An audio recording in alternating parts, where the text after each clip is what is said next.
मला दुसरी एक गोष्ट काल आली. रात्री कलेक्टर साहेब आले होते 2-2:30 वाजता. SP साहेब आणि कलेक्टर साहेब, ADM साहेब पण होते, DYSP साहेब पण होते, बरेचसे होते. मला रात्री लई दिसत नव्हतं, डोळे उघडत होते पण कळत नव्हतं. मी नाही सांगत राहू वेदना माझ्या लय काल सहन व्हायना म्हणून त्या तुम्हाला दिसल्या नाही, तर त्या बी मी दिसून दिल्या नसत्या तुम्हाला, कारण तुम्हाला सहन होत नाही म्हणून. ते काल मला सहन आणि इतके आव्हान लागले, पोटातून पोटात पिळा पडला माझ्या सगळ्या आतड्यात. त्यामुळे ते मला राहू. रात्री ते आले होते, मला वाटतं बहुतेक मुंबई कोर्टानं मला काय डिटेल सांगितलं नाही, आणखी पण वकील ते सगळे आले होते की तुम्ही उपचार घ्या असं हायकोर्टानं सांगितलंय. आणि मी हायकोर्टाचा सन्मान करतो म्हणून रात्री सलाईन घेतल्या. काल माझे मायबाप लोकही ओरडे पडले होते, आरडून म्हणूनही मी सलाईन घेतल्या. पण मग ते आता इथं पडून राहून घेण्यापेक्षा ते उपोषण नाही केलेलं बरं. मी इथं ते पडून राहून काय उपयोग नाही तसा. माझा समाज खूप त्रासात जातो, मला काय झालं की मग ते तिकडं आंदोलन करणार, रस्त्यावर येणार, पावसात इकडे येणार, गावोची गावं इकडे निघालेत काल मालतच झाल्यापासून महाराष्ट्रात. इथं बऱ्याच जागा नाही, चिखलात त्यांचे किती हाल होते कोण सांगत नाही, दुखणे आले सांगत. मग नुसते सलाईन घेऊ आणि इथं पडून राहून तुमचे हाल करू, हे मला तरी एक मुलगा म्हणून शोभतंय का? मला तरी शोभतंय का? दिली संधी त्यांना. आता त्यांच्यासाठी एकट्या फडणवीस साहेबांसाठी 9 दिवसाचं उपोषण कडक झालंय, तपश्चर्या झाल्या. इथं पुढे वेळ आहेच ना त्यांना, आचारसंहितापर्यंत त्यांनी द्यायचं. मी राजकीय भाषा नाही वापरणार, पण नाही दिलं माया नावानं बोलायचं नाही. भारत नाही, भारताच्या बाहेरून जरी तज्ज्ञ आणले तरी निवडणुकीचं गणित नाही दिल्यावर बिघडणार मराठा म्हणजे बिघडणार. हे मलाही चॅलेंज द्या समोरून तुम्ही, मीही चॅलेंज देतो तुम्हाला हे समोर. मी नाही बघू शकत. आणि असं मला एकट्याला वाटलं की रात्री पोरांचे एवढे हाल झाले. आत्ता एवढा धोधो पाऊस येत आहे, सगळे मंदिराच्या पलीकडचे मंदिराच्या बाहेरचे सगळे पोरं भिजलेले काकडे, पण एक मागे सरकायला तयार नाही. मला जाणं असावं, इतके हाल अपेष्ट जर समाजाच्या होणार असल्या चिखलात मुसळधार पावसात, आपण थांबलेलं बरं ना. हे हाल अपेष्ट सण समाजाला काय करायला लावायचं? मी तर करतोच आहे. त्यांनी रोज मला इथं यायचं आणि कोरडं पडेपर्यंत रडायचं. काल या मंडपमध्ये फक्त आक्रोशच होता, दुसरं काय नव्हतं. नुसती रडापडी. काहीतरी रस्ता बी अडवला, त्या रागात नाराजीत असं काहीतरी कळलं मला. म्हणजे आया बहिणी थांबाय सुद्धा तयार नव्हत्या. त्यांचं जे काम नाही त्या काम व्हायला करायला लागले. रस्त्यावरतीच काय इतक्या रणरागिणी झाल्या भयानक त्या, की त्यांनाही ते सहन व्हायला. आता एक पाऊस चालू, याच्यात समाज नाही थांबणार, येणारच. वरून कोर्टानं पण सांगितलं की तुम्ही उपचार घ्या. आता कोर्टाचा मी सन्मान करतोय, हायकोर्टानं सांगितलंय. मग आता मी जर सलाईन घेतोय तर मी इथं पडून राहणार आहे, मला काही होणार नाही. व्हायचे ते इफेक्ट होते तर शरीरात, नाही असं नाही. 27 दिवस जगतो माणूस सलाईन. शेवटी तोंडातून जर नाही खाल्लं तर मरतोच. सलाईन म्हणजे काही एवढं अमृत पण नाहीये. पण मग मला 10-15 दिवस काही नाही होणार आणि उगं पडून राहतो इथं, हाल तुमचे करतो.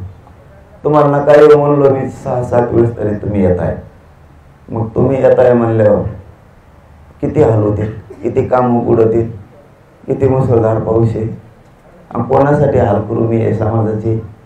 त्यांच्यासाठी. त्यापेक्षा नाही दिलं तर आपण सत्तेत जाऊ. आपले लोक सत्तेत जाऊन घ्या, शेतकऱ्याचा प्रश्न. ही आपली त्यांना संधी होती, आपण त्यांना दिली. आपली संधी देणं काम होतं, आपण पुढेही दिली. आणि परत काही माकडं सुरू करते ना. आता युवमंत्री नाही आला, उपोषण सोडायला तेव नाही आला. रोज फोन आहेत त्यांचे, किद्दा काय तुम्हाला.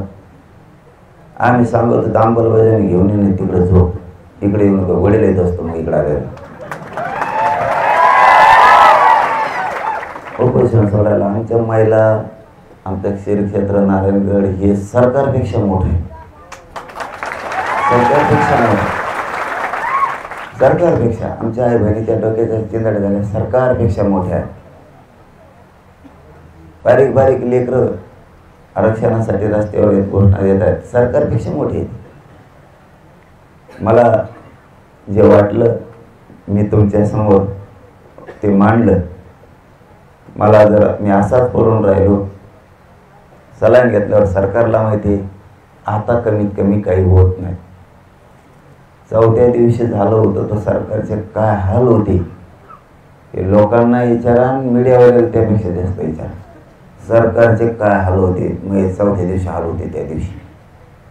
ते असं मग मैदानात पाहिजे, पण हे समाज इतके माया करायला की मला असं वाटायला इथून पुढं मला काहीच करता येत नाही. आता इतके माझे अवघड हाले, मी कुठं जायचं म्हणलं तरी माझे हाल येतात.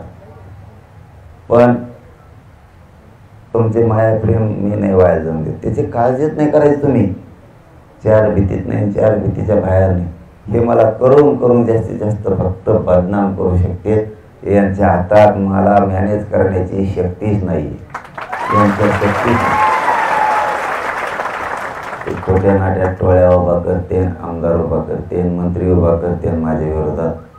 काही संघटना फोडी देन, काही समन्वय फोडी देन, हे असं होईल. आणि जर आता आपलं उपोषण सुटलं तर शेवटचं मराठा समाजाला सांगतो, आता मरमर करू नका, दवाखान्याकडे नका येऊ कोणी. आंतरवालीत सुट्टी होऊन आलं की पुन्हा आपण आंतरवालीत भेटू, पुन्हा आंतरवालीत भेटू. तोवर तुम्ही काम करा ना. आपले जे 20-20 लोक ठरलेले टीम करायचे, काहींचा गैरसमज झाला 20च का, घराघरीच होत्या. मराठा सेवकाचे टीम असू द्या, 5-7 दिवसांच्या आत ते टीम तयार करा. तोवर मी थोडा बरा होईल.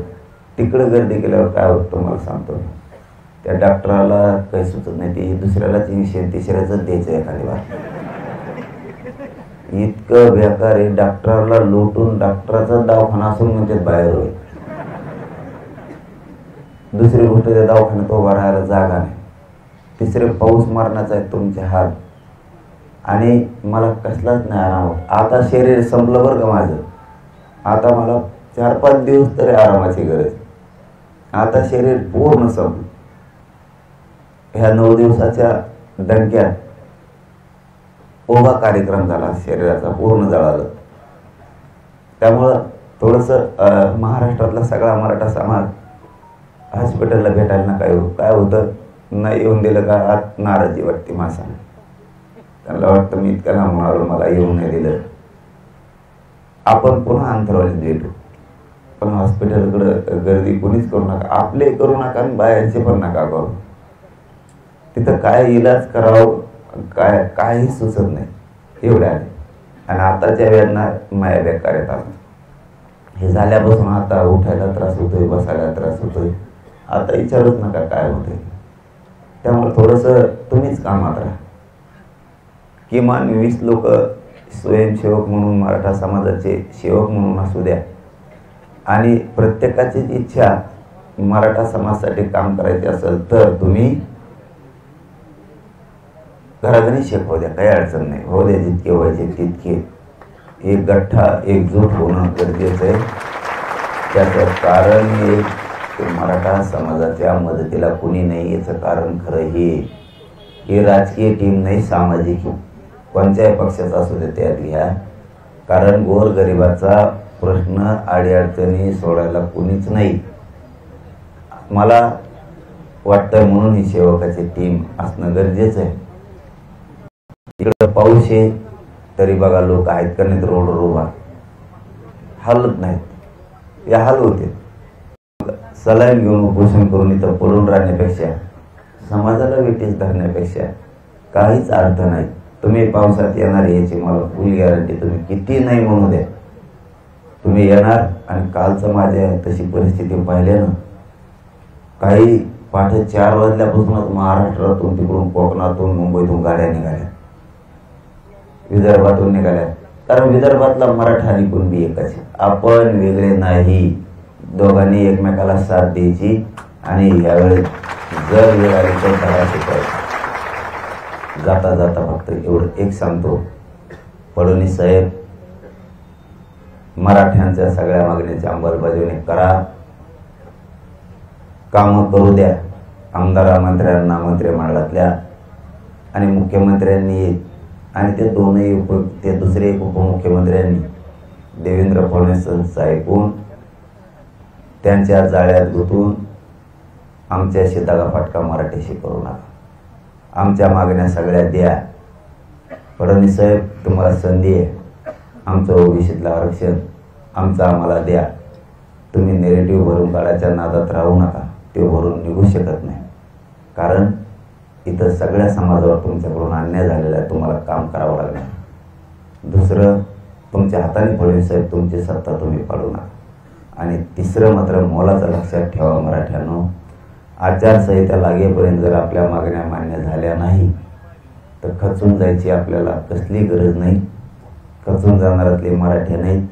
आणि तुम्ही माया मागे येत आणि मी बी तुमच्या मागे, कोणाला मोजायची गरज नाही. फक्त दुसरा शब्द एवढाच सांगतो, जर सरकारने आपल्या लेकराशी धोका केला, तुम्ही मात्र तुमच्या स्वतःच्या पोटच्या गोळ्याशी धोका करू नका. रक्ताच्या लेकराशी धोका तुम्ही करू नका. पक्षाला नेत्याला मोठं करायसाठी स्वतःच्या लेकराला, रक्ताच्या लेकराला, सोन्यासारख्या त्या काळीज असणाऱ्या आपल्या पोराला, आपल्या पोरीला धोका देऊ नका. पुन्हा पुन्हा त्यांना मतदान करू स्वतःच्या लेकराचा अपमान करू नका. स्वतःच्या जातीचा अपमान करू नका. पक्षाच्या नेत्याचे पोर मोठे करायच्या नादात तुमचे स्वतःचे पोर संपून बसू नका. मी तळतळीनं तुम्हाला सांगत राहणार आहे. हात जोडून तुम्हाला सांगतो, ऐका. नका लेकराचं वाटोळं होऊन देऊ. कोण पक्ष नाही, कोणी नाही. याचबरोबर आणखीन सांगतो, श्रीमंत मराठा सोबत असो अथवा नसो, 24 घंटे कामात राहायचं. आपण आपल्या लेकराच्या कामात राहायचं, मोठं करायचं कामात राहायचं.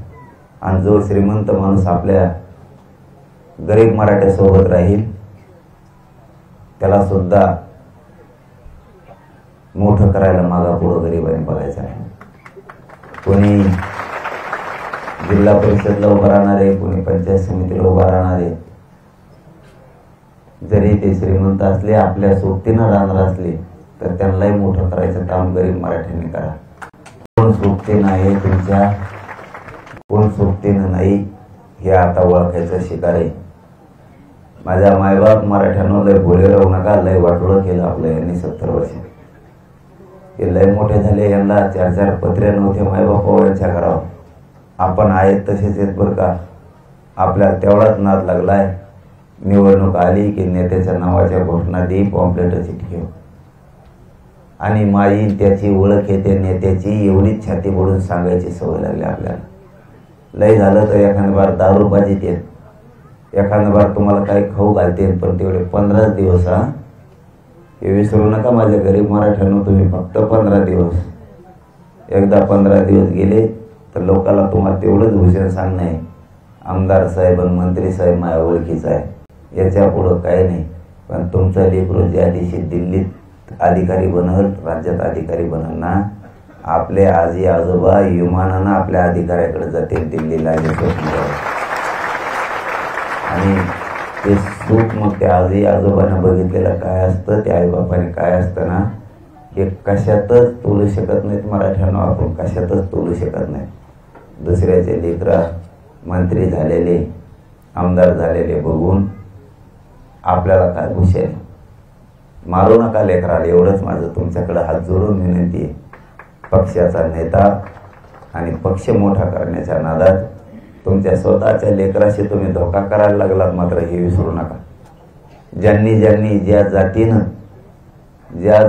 त्यांच्या लेकराला आरक्षण दिलं, त्या जातीचे लेकरं पुढं गेले.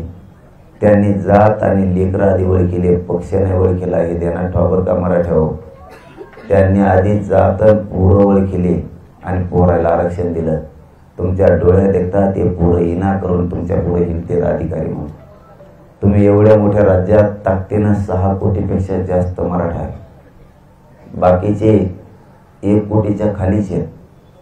म्हणजे सगळे जरी एकूण झाले तरी त्याचा दुमता तिमता एकटा मराठा करू शकतो एवढी ताकद आहे. तुम्ही गाफील राहू नका. तुमची शक्ती ओळखा. त्यांनी त्यांच्या पोरांना दिलं, ते मोठे झाले. तुम्ही गुंतून पडलात भांडणं करण्यात, भावकी बांधव फोडण्यात गुंतून पडलात, ग्रामपंचायतच्या राजकारणात गुंतून पडलात तुम्ही चिल्लर सदस्य व्हायसाठी. आणि ते लोक मोठ्या मोठ्या पदावर गेले. ते लोक अधिकारी होऊन बसले, मतं तुमचे घेतले. तुमचे लेकराला मारू नका. तुम्ही त्याला भविष्यापासून वाचवा. तुमच्या पोरीला वाचवा. तुमची पोरगी अधिकारी होऊ द्या. ती तुम्हाला संभळणार आहे बरं का. राजकीय नेता नाही संभळणार. तुमचं पोरग अधिकारी झालं तर म्हातारपणाची आधाराची काठी तुमची ती. तुमची लेख जर अधिकारी झाली तर ती तुम्हाला हाताला धरून चालणार आहे. आजी आजोबाला हाताला धरून चालणार आहे. बापाला आईला हाताला धरून चालणार आहे. नाही संभळणार दुसरं कोणी. हे हसण्यावर न्यायचा विषय नाही. गांभीर्याने घ्या. जर संपलात ना तर वावर संपले. आपल्या हातातलं आरक्षण संपलं. काय करणार आहेत तुम्ही. राजकारण ही वाईट नाद नका लागून देऊ तुम्हाला. काय समाजाने ठरवलं ना अमुक अमुक करायचं तर इथून पुढे लोक म्हणले पाहिजे मराठ्यासारखे जात नाही रे बाबा. ते करायचं म्हणलं की ते तेच करते. एखाद्याला आपण जर म्हणलो ना चल हाच उमेदवार तर सगळ्यांनी म्हणलं पाहिजे हा तेच. म्हणलं नाही पाहिजे मग आपलं पोरग कम नाही घेतलं. म्हटलं चुलत्याचं पोरग चांगलं होतं. त्याला दाढी चांगली उगली होती. त्याला चष्मा त्याच्यापेक्षा चांगला होता. मग ते उलशीतच पेत होता. पण त्याला काय होतं. ह्या भानगडीत नका पडू. आपल्या जातीचे बाजू लावून धरायला विधानसभेत कोण जातीचा आवाज उठवणारे मर्दासारखे पोरं तिथं अडाणी कासानात पण तिथं जाणं गरजेचं आहे. हे मी स्वप्न असलं पाहिजे. पण तुमच्या नादात येऊ नाही दिला उमेदवार तेव्हा कम दिला तेव्हा मला आवडत नाही. त्याच्यामुळे तेव्हा भांडणं झालती. आता मी नाही त्याच्याकडून जाणार. ह्या नादात पुन्हा तुम्ही तुमच्या लेकराला फसवत आता हे लक्षात राहू द्या. त्याचं कारण जातीनं दिलेला एखादा उमेदवार तुम्हाला मान्य नाही. मग तुम्ही पुन्हा त्या नेत्यालाच मतदान करणार. मग त्याचा अर्थ असा होतो की तुम्ही पुन्हा तुमच्या पोराशी तुमच्या पोरीशी धोका करायला लागलात, दगा करायला लागलात. तुम्हाला नाही मोठं होऊन द्यायचे तुमचेच पोर. काय निर्णय मराठ्याचा असेल त्यासाठी तुटून सगळ्यांनी पडा. करू लागा एकमेकाला मोठं. कोणी कोणाला कुठं हाणायला लागलं तर विचारायला गाड्या जाणार. बघायची भूमिका नका ना घेऊ. एखाद्याला जर एखादा खूप जागीरदाराच्या अवलादीचा असला हानीत असला तर मोटरसायकली उभा करा. का आणतो विचारा ना त्याला. तो कोण लागून गेला. 2-4 जणांना जर हात पिरगळे त्याला हात सुद्धा यायचं नाही. नुसते हात पिरगळून धरा त्याचे. त्याला उठता यायचं नाही. जागेवर मुतून ते सगळे पॅन्ट त्याची जिकडे तिकडे ओली झाले दिसून तुम्हाला. तुम्ही बघायची भूमिका नका ना घेऊ. तुम्ही बघायची भूमिका घेऊ नका. मी मारा म्हणलो का. मारू नका. तुमचं संरक्षण तर करा. तुमच्यासारखे तुमच्या शेजारचं संरक्षण करा. तुमच्या जवळून चाललेल्या गाडीतल्या माणसाचं संरक्षण सुसंरक्षण तर करा. समोरून हाणायला लागला तर सगळेजण उभा राहून त्याचा प्रतिकार तर करा. प्रतिकार करा. सुसंरक्षण तर संविधानाने सांगितलं करायला पाहिजे. अन्याय सहन करणारा सगळ्यात मोठा पापी हे तर संविधानच म्हणतंय. मी म्हणत नाही तुम्ही मारामाऱ्या करा. पण तुम्ही कमीत कमी तुम्हाला पुढून त्रास व्हायला लागला सुसंरक्षण करा. नाही राज्यात हिंमत कोणाची मराठी इतकी. प्रत्येक तालुक्यात मराठा लाखाच्या आसपास. आणि बाकीचे उगदे 12 चिंध्या गठुडे बांधले आणि खेळी बिगर कामाच्या चिंध्या. तुम्हाला नका कमी समजू. मी म्हणलो नाही मारामाऱ्या करा. शांत राहा पण सुसंरक्षण करा. आणि माझी विनंती शेवटची तुम्हाला फक्त तुमच्या लेकराला धोका देऊ नका. मी असो नसो, सरकार कोणत्या टोकाला जाणार आहे माझ्यासाठी आता, कारण सरकारला माहिती हे मॅनेज होत नाही, फुटत नाही. खानदानी जातवाने, ओरिजिनल जातवान मराठा हे नाही मॅनेज होत. मग काही करू शकतो दुसरं. म्हणून तुम्हाला सांगतो, मी असो नसो, तुमच्या लेकराशी धोका नका करू. तुम्ही एकजूट कायम ठेवा. नेता काहीच करू शकत नाही. गरीब मराठी एकत्र राहिले ते आहेतच किती तुमच्या मनात. 100% मराठ्यांपैकी 5%. उदाहरणार्थ एक गाव आहे, एका गावात नेते किती आहेत? लय झालं तो 5 नाही तर 6. लय झाले. गावापुढं काय करत ते 5-6 जण नुसतं वरून खांद्याला हात सगळ्यांना ठेवला तरी त्याला 15 दिवस नव्हतायचं वाटेल. आणि लगेच खांद्याला आठवल्या जर काही जण मुतले तर होऊन बी जाईल. ते 5-6 पेक्षा गावात नाही. ते हिशोब तुम्ही राज्यात जोडा. तुम्ही ते हिशोब राज्यात जोडा. आहेत किती? 750 ते 1250 काहीतरी घराण्यात मोजत होता आम्ही. आणखी बरं मोजणं सुरू आहे. तुम्हाला वाटतं सर माल एकाला करते झोपल्या काय काय करतो मोठ्यानेच मोजित राहता. हे आपले बावळट किती आहेत मराठीत वाटोळ करणारे एवढ्या घराण्यासाठी. शाळा कोणाच्या रे? यांच्या. तुम्ही ज्याला नेता म्हणतात ना असे हो मराठ्या हो, करतो का फी माफ ते एखादी बार? मग नेता तुमचा आहे कस काय? कारखान्यावाला साखर उधार देतो का? फुकट त्याच्या तिथं मांजरी हागायच्या त्याचं साखरेवर कारखान्यात. मांजरी हागायच्यात मांजरी खरेनी. पावसाने भिजत दिलं का जमिला भरून साखर एखादी बार आपल्याला? नाही. थोबड आणायला पाहिजे तुमचंच. शाळा त्याची, कॉलेज त्याची, गुराळ त्याची, गुळ पावडर त्याच.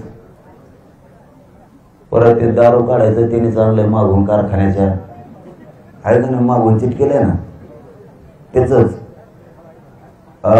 मळी की तुझी आपली मळी फुकट देतो का? मळी अरे खाली काय बघा कारखान्यावाला मळी फुकट देतो का आपल्याला? मळी करा मतदान.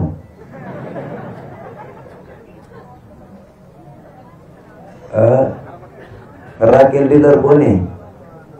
नेत्याचं पोरग. देशी दारूचे दुकान कोणाचे? नेत्याच्या पोराचे. बिअर बार जाणं प्यायला. महाशिवराला दांडक्यानं हाणवल्यापासून दारू प्यायला गेली. होणे काय होतं? जाऊ दे महाराष्ट्रात बाहेर घाण. दारू पिताना मोठं त्यांना करतात. परत म्हणते गरीब गरीब होत चालले, श्रीमंत श्रीमंत होत चालले. करा मतदान त्यांना. कशाला गरीब होईन देऊ? तुम्ही ऐका, आपल्या जातीला चांगलं शिकणारं कुणी नाही. आपल्या जातीला चांगलं शिकणारं कुणी नाही. फुकट मराठ्यांचे किती विरोधक आहेत. बरं झालंय आंदोलनामुळे झाले. हरामखोरा हो, मला कोण म्हणतं का जातीवादी? मी त्या हरामखोराला म्हणा मराठ्याच्या विरोधात कोण कोण येतं. सच्चे मराठे कोण कोण येतं आत्ता उघडे पडले ह्या आंदोलनामुळं. मराठ्याच्या ताटात जेवून, मराठ्याचं अन्न खाऊन, मराठ्याच्या त्याला भाजीपाला नेऊन, मराठ्यांच्या तिथल्या कडव्याच्या, ज्वारीच्या, बाजरीच्या पेंड्या नेल्या, गव्हाच्या पेंड्या नेल्या, घागर चोरून पाण्याची तशीच नेली गेलीच, गमिले चोरूननी, खोरे चोरूननी, शेंगा उठून न्यायला हेच. शेंगा आमच्याच खातू. बाबळे तोडायला आमच्या तिथे शेळ्या त्याच्या चाराला आणतो आमच्या वावरात. बाबळे चाळीतो आमच्या. आणि आरक्षण विरोध कोण करतो? तू. हाणार ये थोबड एक एकामेकात हाणार. तुमचे थोबड तुम्ही हाणार लावायला पाहिजे एक दिवस. द्या ना. खळं असलं की दीदी बायको जर म्हणली का नको एकच जमीन द्या, दी दोन दी काय दे 2. एखादा माणूस जर म्हणला तांबे भर दूध दी, एखादी घरातली अक्का द्या ना पण 2 तांबे. तुला काय करायचंय? काय देते 2 तांबे? दूध वाटायला फुकट, रानात काही असं फुकट, ज्वारी न्याजा, बाजरी न्याजा, मूग न्याजा, शेंगा तोडायला आपल्या आधी जाऊन बसू दे. परत तोडायला ते एक जण वाटाने ते 15 जणांचा हात मोडीन, पाय मोडीन, टंगड मोडीन, पोरग मोडीन, पोरगी मोडी. ते घरी राहिले आमचे, ते बाजाराला गेले ते त्यांचा एक वाटा द्या. ते बाजाराला काय हाले काय गेलता काय खाल्लं ना रे, खाल्लं ना उभं. आज ते दड थोपटे देत ना. काय कमी केलं, काय कमी केलं? कधी म्हणल्याने बांधाचं गवत नेऊ नको. कोठा आपला, बैल आपले, कचा कच चावतून बैल झोपायचं. त्यांच्या बापाचे इतके चालले घेऊन, रोज नाही, फीज नाही, काही नाही, फुकट. तुम्हाला सांगतो, धोका नका करू तुमच्या लेकराशी. आता तरी मराठी शाने व्हा. धोका नका. ह्या आंदोलनामुळे आपलं कोण आहे कोण नाही एवढं पडलंय. आणि काही जण म्हणते लय जातीवाद वाढला त्यांच्यामुळे. तो आंदोलन संपत्ती तो हात जातीवादात कडे दाखल होत नाही काय तोंडात. आज आहे का मी आल्यापासून आहे का मी आल्यापासून जातीवादी आधीच्या काळापासून नाही. आधी नव्हता, 100 वर्षापूर्वी नव्हता, 50 वर्षापूर्वी नव्हता. मी जातीवादी आहे तर माधव पॅटर्न कुणी आणला होता? मी तर काही मला कळत नव्हतं. मी 4थी 5वीलाच असं. माधव पॅटर्न कुणी आणला होता मराठ्याच्या विरोधात? अहो तेव्हा नाही का जातीवाद? आपले निवडून आणणारे असं म्हणत होते. तेव्हा काय होता? तेव्हा नाही का जातीवाद? तुम्ही हुशार व्हा. त्या महिलाला बसायचं. तुम्ही बसा खाली, उभा राहिलेली माणसं बसा खाली, खाली बसा तुम्ही माणसं. हात नका करू, हात करणार आहेत खाली बसा. बसा खाली माणसं. त्या महिलाला काय दिसणार? खाली बसा, नाही मागवा तिकडं. बस खाली, चल लवकर. त्या महिलाला काय दिसणार? त्यांच्यावर त्याच्यामुळे आरडा आहे. खाली बसा. बस हे पुढच्या खाली. येतेच लोक फेकून तिकडं बाहेर. महिलाला राहू द्या उभा, महिलाला उभा राहू द्या. माणसं खाली बसा. सर झाला आता. माझं तुम्हाला सांगायचा उद्देशच एवढा होता. नका आडा करू, राहू द्या.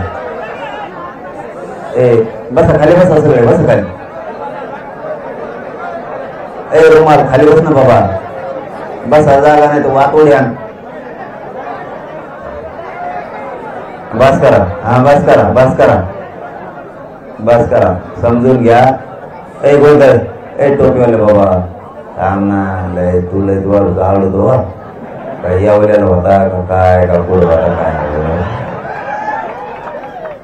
हा बस बस रोग त्यांना बाबा. ते मी बघतो काय करायचं.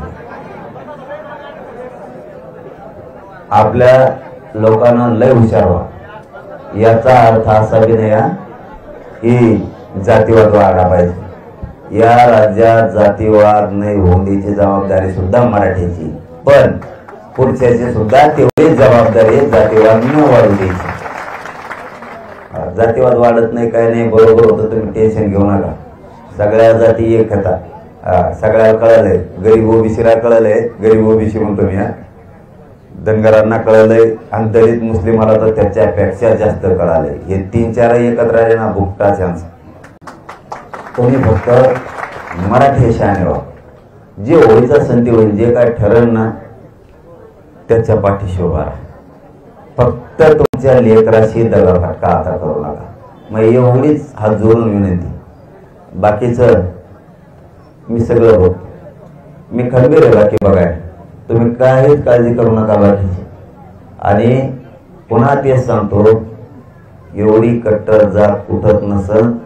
हे अंधारात एकामेकाच्या आडोंगी बसून म्हणते बाकीची तर जाती ओली बी. अरे बाई झाले रे, लोंडा पळतो रे. इकडे कस काय कोणी येणार रे, काय मिळेल रे, आयला सकाळून कस काय झालं रे. ही जाती एक येत नव्हती राव. मग आण काहीतरी जग नसेल येत कोणी. तर ही सत्य परिस्थिती झाली. फडणवीस साहेब, तुम्हाला वाटत असत खड्डा भरून निघायचा नाही. मग ऐका, मी एक जबाबदार 6-7 कोटी मराठ्यांचा मुलगा म्हणून तुम्हाला सांगतो भरू शकत नाही। शेवटी कुणबी मराठ्याची विदर्भातल्या खानदेशातल्या आणि मराठवाडा आणि पश्चिम महाराष्ट्र आमचा एक जीव आहे। आम्ही एकच आहेत, आम्ही एकमेकाचे नातेगोते आहेत। आम्ही वेळी प्रसंगी धुलाईच करणार 24ला। आणि मराठा माणसाला आता इथूनच सांगतो शेवटचं, एक तर मराठा एक झाला, आपलं सगळ्यात मोठं चांगलं काम झालं। दुसरं, आपल्याला आरक्षणच ओबीसीत नाही म्हणते ते 2 कोटी पोट गेलो आपण, आता ते एक चांगलं झालं। मुलीला मोफत शिक्षण मिळाले, ते एक आपल्या शक्तीमुळं चांगलं झाले। खूप पोर अधिकारी झाले, रोज 17 आहेत, ते एक लय चांगलं झालं। आपले आरक्षणामुळं जात आता हळूहळू पुढे चालले।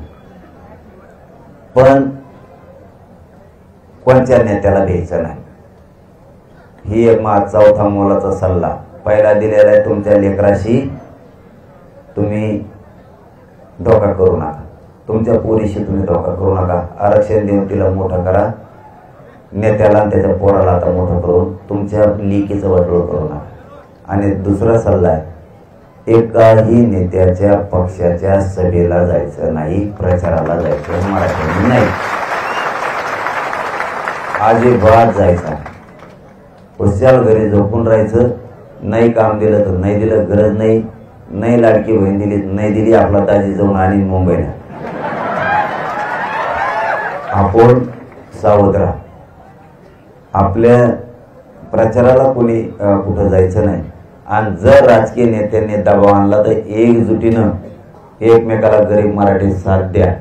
आणि त्याच्यापेक्षा जर जास्त आला तर जरी त्याच्या संग हिंडले तर माग जसं केलं मराठीने लोकसभेला, नुसती व्यासपीठावर गर्दी आणि मतदानाला कोणीच नाही, तसं लयच दबाव आणला एखाद्या नेत्याने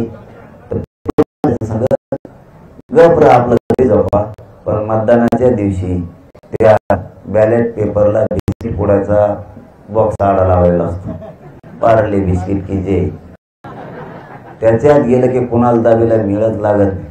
आणि ज्याने लय त्रास दिला त्याचं बटन दाबायचंच नाही, आपल्या माणसाचं दाबायचं आणि बाहेर आलं म्हणा साहेब राईट काम केलं होतं, तुमचं कामच केलं म्हणायचं, कामच म्हणजे ते म्हणून पाडीलं काय तसं नाही म्हणा, तुमचंच बटन दाबिलं, कामच केलं म्हणायचं। तो आत गेलं ना तेवढं करायचं, पण लेकर हरवून देऊ नका। मला असं वाटतं की सलाईन घेऊन माननीय न्यायालयाने जे निर्देश दिले की तुम्ही उपचार घेतले पाहिजे, मी तर वाचलंही नाही, वकिलांनी आणि वाटल्यास मीडियाच्या बांधवाला कलेक्टर साहेबांकडे तीही देतील, आमच्या वकील बांधवांकडे सगळ्याकडे देतील। उपोषण ते करण्यात मजा नाही असं मला वाटतं। मला वाटतं आपण हे उपोषण स्थगित केलं तर बरं राहील।